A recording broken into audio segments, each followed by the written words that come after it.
I'll do any dirty work you throw at me. But you let me know anything, you hear? Here we are. Panau Islands, Southeast Asia's best-kept secret. It's agency territory, right? US friendly. Not anymore. Just Cause 2 is a sandbox-style game that hitches technology directly to gameplay. The result is physics-driven action in a huge and impressive world that seems built for screwing around with destruction. Back from there!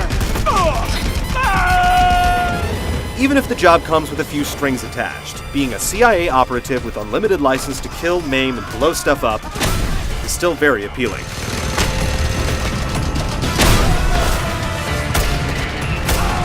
Don't wait up!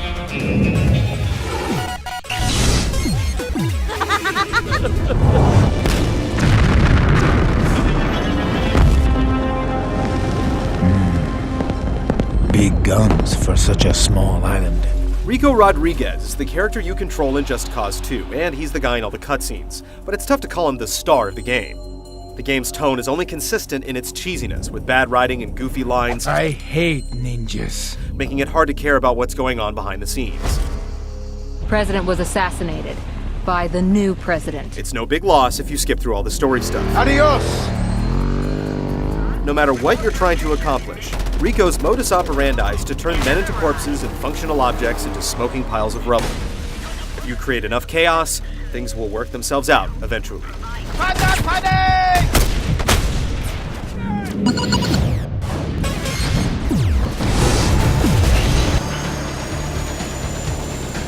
Just Cause 2 takes place in a fictional island nation in Southeast Asia known as Panau. The undeniably huge open-world environment is your personal playground, and you can travel anywhere without restriction using various modes of transportation. The actual state of the world is influenced by the amount of chaos you've caused. Random destruction and storming strongholds unlocks more missions with criminal factions, which in turn helps to unlock special agency missions that drive the story. Building the chaos in this way unlocks items in the black market and increases the opposition's strength. That mounted gun is tearing us to shreds!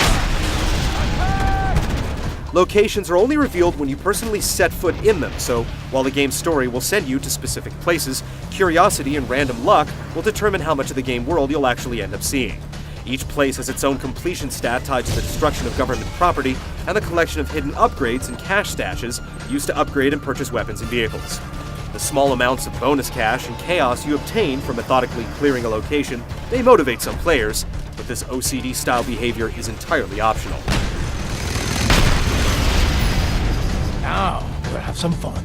In terms of stats, completion, and the overall level of stuff to do, Just Cause 2 is huge. There's a whole lot to accomplish, and the way the environment is built makes exploration rewarding and screwing around hugely entertaining. There's no alternate modes or cooperative play, but there's plenty to keep you entertained if you explore all the interesting possibilities.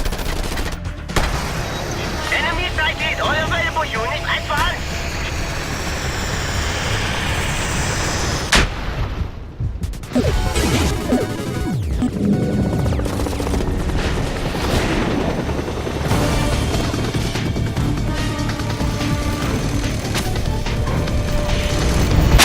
You have a lot of options for causing death and destruction. You can equip a wide assortment of firearms, including all the usual suspects, submachine guns, shotguns, and a high-powered revolver. Ha! They cannot stop us!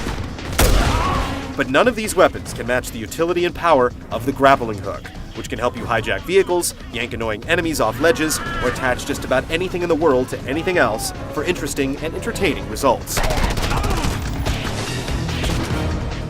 Pay attention, Scorpio. The grappling hook can also be used in conjunction with your parachute to propel you across the world with a surprising level of effectiveness, making vehicles, which can be a lot of fun in their own right, less of a necessity.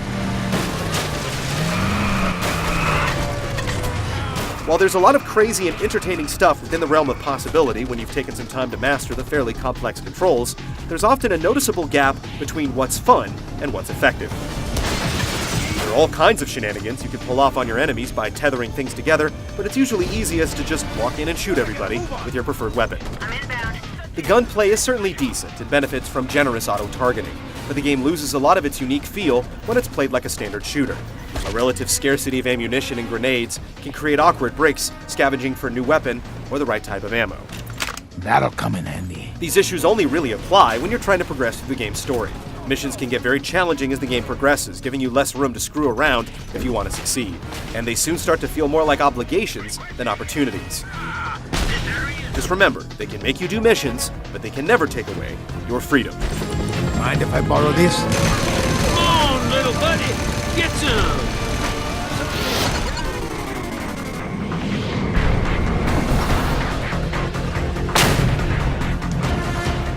Sound design, cutscenes, and character models are all workable, but there's one element of the presentation that Just Cause 2 can brag about. The game takes place in a world that is hugely impressive in the scope and detail of its geography. Views from the air are particularly amazing, and the fact that you can physically put yourself on top of any point on the map is very cool. The game's physics also make an impression. Forsaking realism in favor of simply allowing awesome stuff to happen, it's the technology that really gives the game its identity.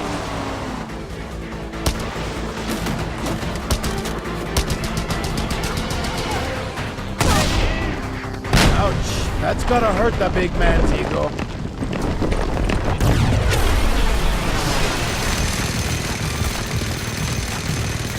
Just Cause 2 is an amazing world rich with gameplay possibilities, with a merely decent game tacked onto it. Glad to see you two have kissed and made up. Your enjoyment will directly depend on how much creativity and time you invest in the experience.